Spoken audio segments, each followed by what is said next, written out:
们现在客户选择这个一型欧的这个比较多啊。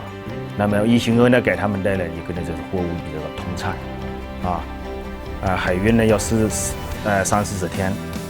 那么这个一型欧呢就是有个18天、20天啊，这个时效性这一型欧给它突出了。